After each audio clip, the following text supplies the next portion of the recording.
Hello everyone and welcome back to my channel. It is Fatmata here from Traditionally Inspired Meaningful Art, and we have a belated Friday sew, so sit back and I'll catch you up on what I've been sewing and what I hope to get started in the upcoming week.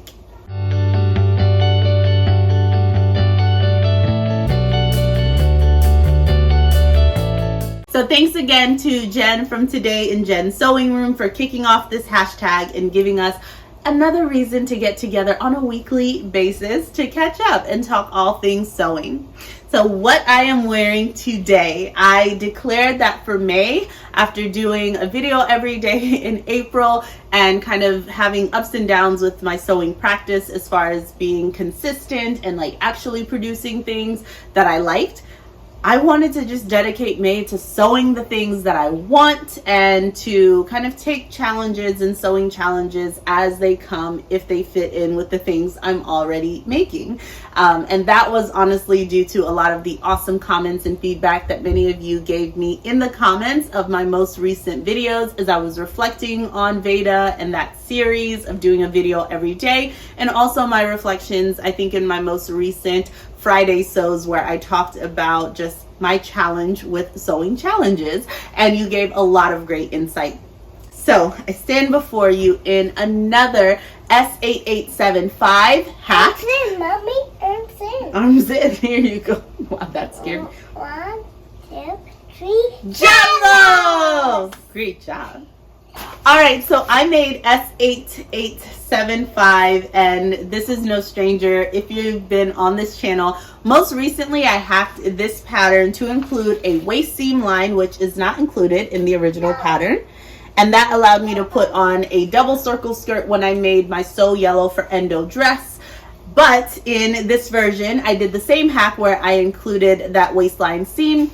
But what I did was just took whatever was left of the fabric and just did a really nice gathered skirt all the way around. No side seams. Just took the length of fabric that I had, made sure that it was gathered as much as I could, marking wherever it needed to meet at the side seams and in the center point. And then I just used that invisible zipper as the seam in the back.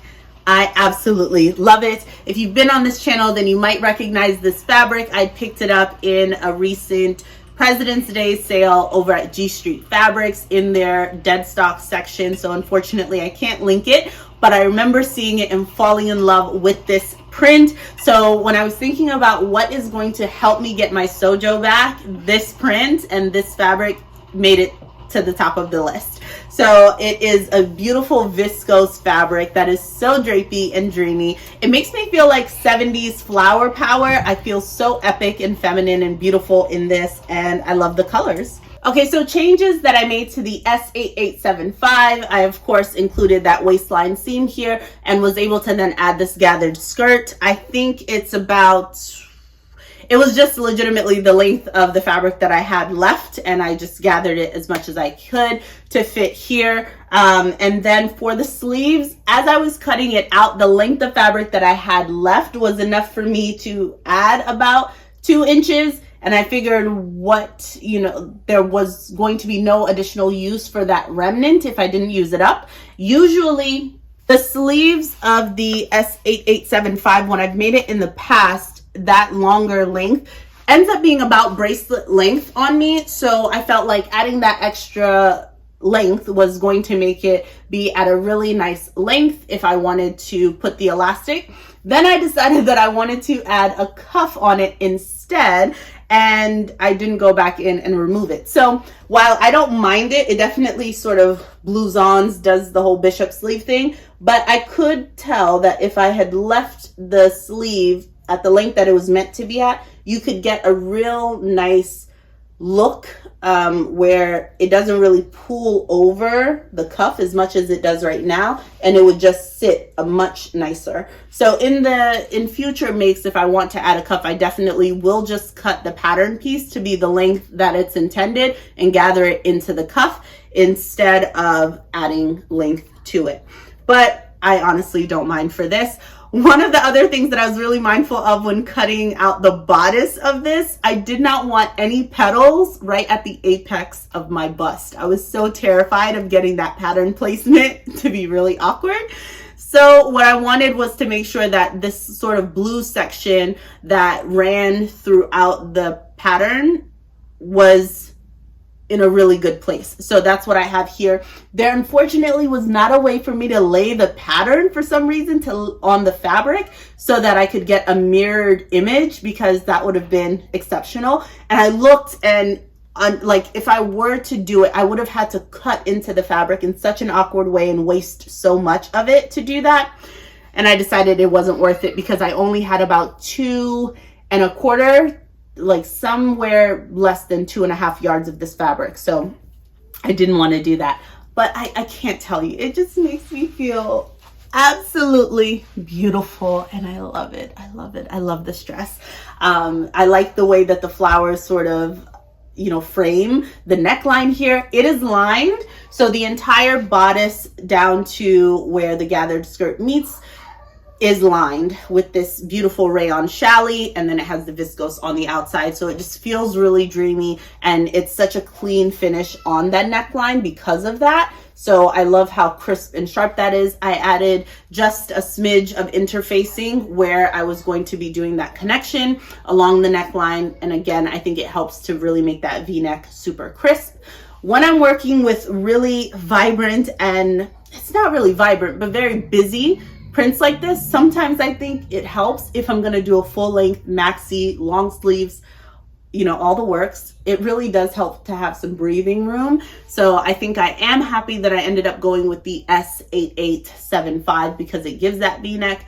Otherwise, I was thinking of my other favorite pattern is the Butterick B6705.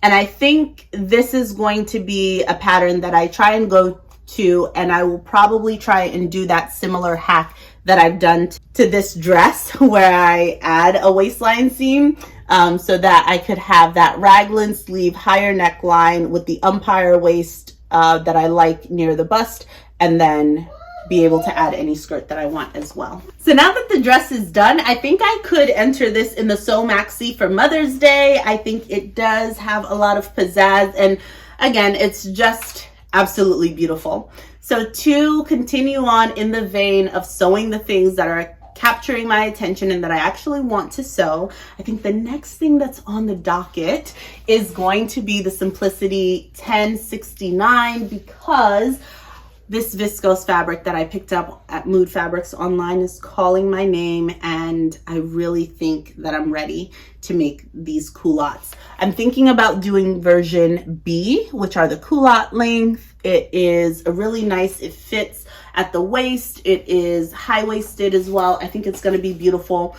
As I've been wearing Me Maids all May so far, I've noticed that things that wrinkle give me pause when I'm getting dressed in the morning or trying to step out.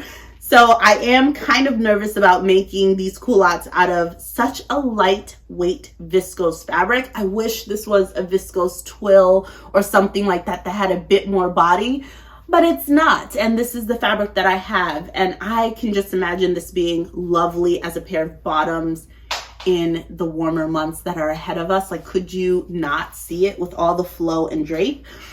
The pattern does indicate that you can use silky types. This is definitely a silky type, so I think I will be fine. I am going to use that same really rich blue rayon challis and make the shorts version, and then use it as sort of a lining, just because of how drapey and, you know, this is, to have something a bit more weighty on the inside. So that's what I'm going to do, and I'm going to cut the same sort of like, I'll use the pattern piece that it has for the facing to prep the rayon challis. I'm gonna have to figure it out, but I'll definitely let you know how that turns out, of course, in my makes or in a future Friday sews. This is, I think, next up. I have been eyeballing and looking at this beautiful stash of linens. I think I have all the colors I need. I definitely have 8 now, and I think it might be time for me to try and attempt the Zimmermann dress. I think a lot of the reason why I've been putting it off again has been fear, because I'm really hesitant and nervous about getting the fit wrong, and then also trying to figure out if I have enough rickrack. But because I haven't pursued the project, I have not done the work to actually measure out how much rickrack per each of the layers and tiers I would need. So it could be the case that I very well have enough, or it could give me a better idea of how much more I would need if I just got started and committed to going forward with it.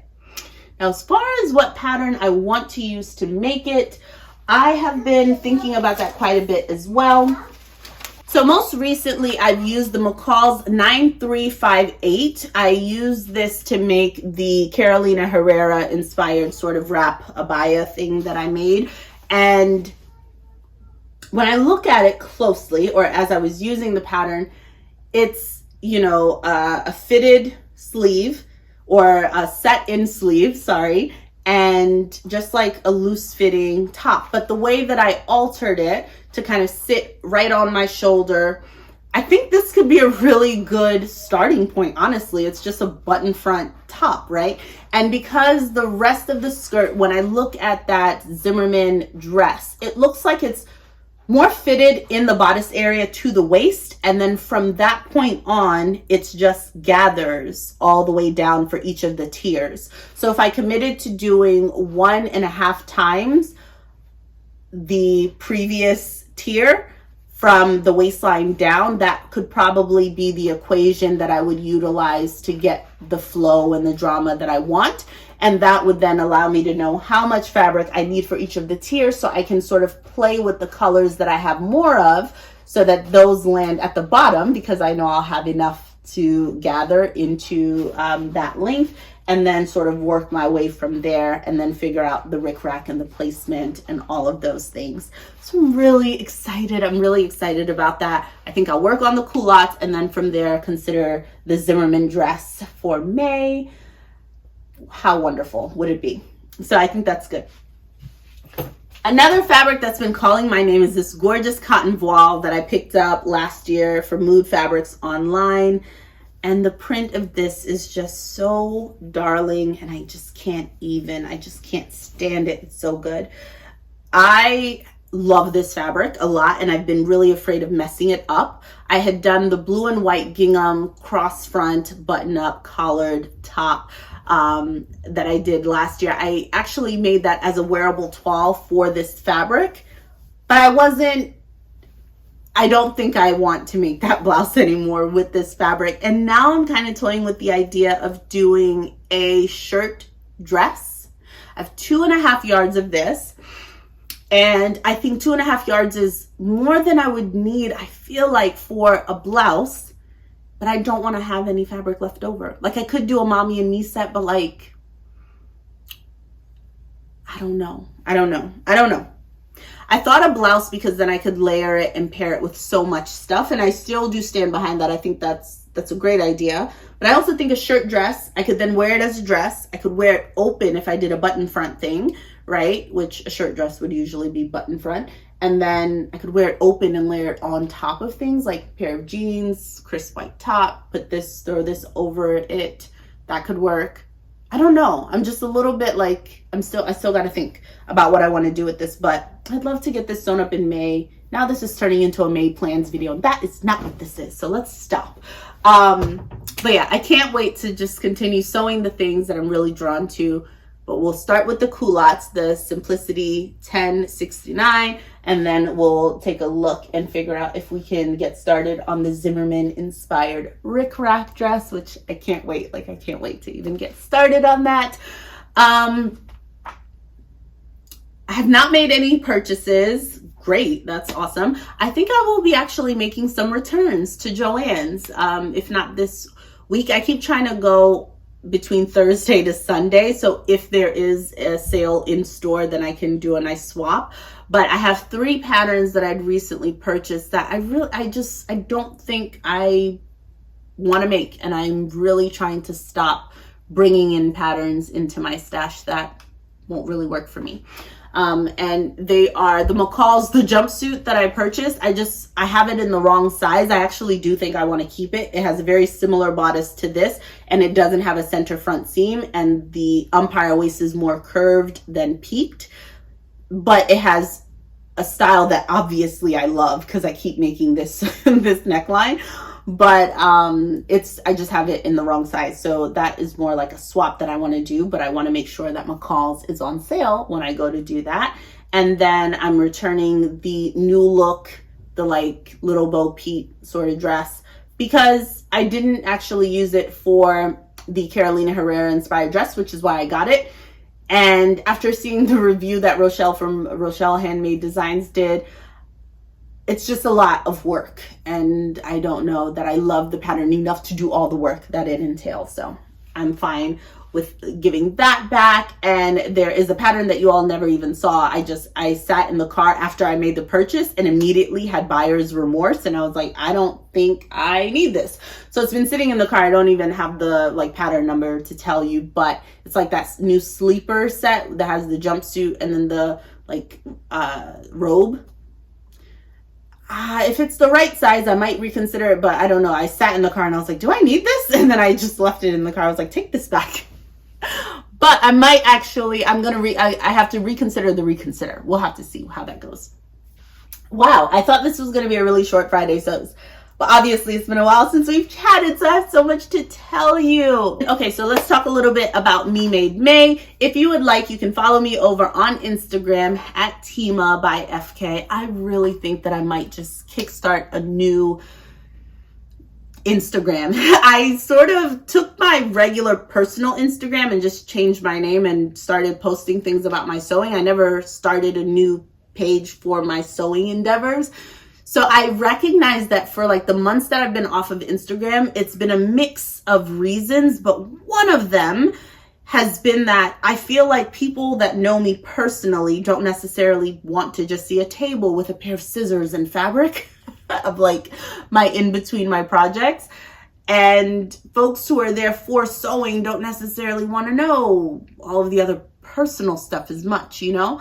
So then I don't know what I'm allowed to post and what I can and cannot, or how frequently and all of that. And that has really caused me a lot of pause. So I'm thinking like, well, just separate them then. And if I'll have to think about it. So if I do, and when I do, you will know. And I will just ask that you forgive me and join me over on the new channel if you need to. But that is a thought. Either way, I currently have just been posting in my highlights what it is that I'm wearing in my Me Made wardrobe. And I hope to then do like weekly videos here on YouTube, and I'll just talk through what that has taught me about my wardrobe, if I'm noticing any missing pieces that I want to fill, or if there's anything that's kind of an aha. I will let you in on a little secret. I have noticed that if something requires ironing, it's not getting worn. I just bypass. So the beautiful gingham, cotton voile shirt that I made, I had to put it away. I didn't fold it neatly. I had to put it away. It was rumpled somewhere because the kids got to it. And I have looked at that and I was like, how the heck do I even begin to iron this? With the wrap, with the voluminous, how? What?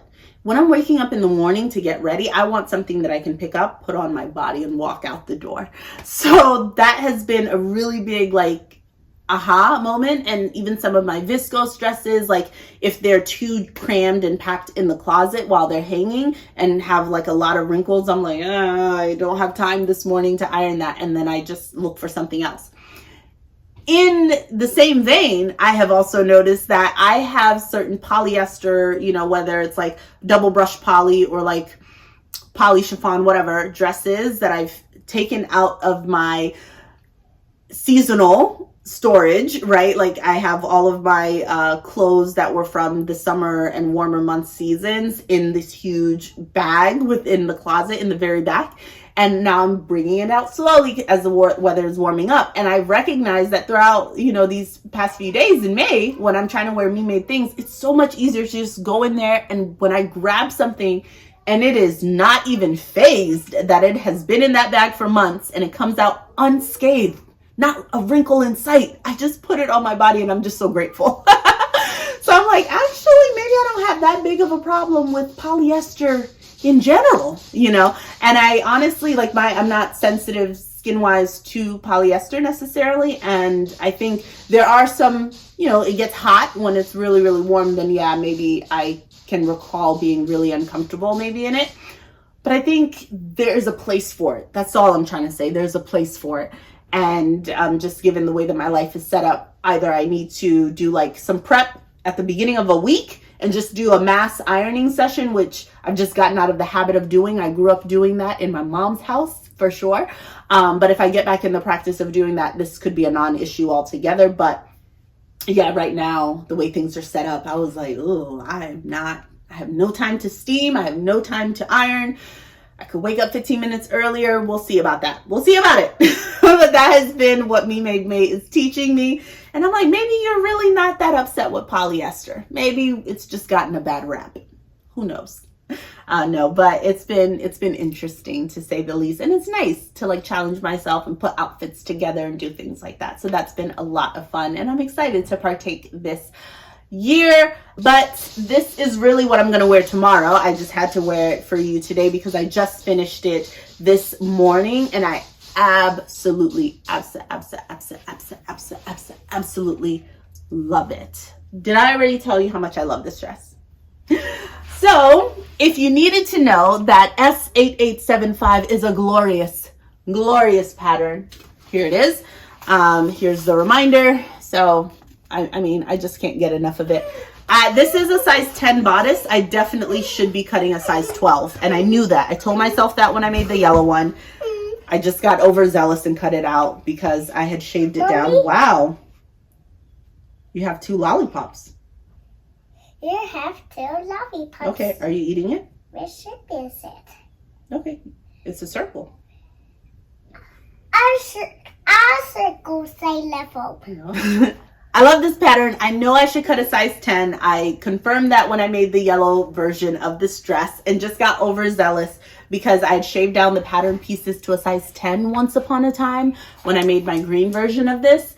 And if I don't clock it while I'm cutting, I just don't remember to add the additional length. But that is all for me today, friends. Happy weekend. Happy Mother's Day to all of those amazing moms out there. Stay creative, friends. Bye-bye.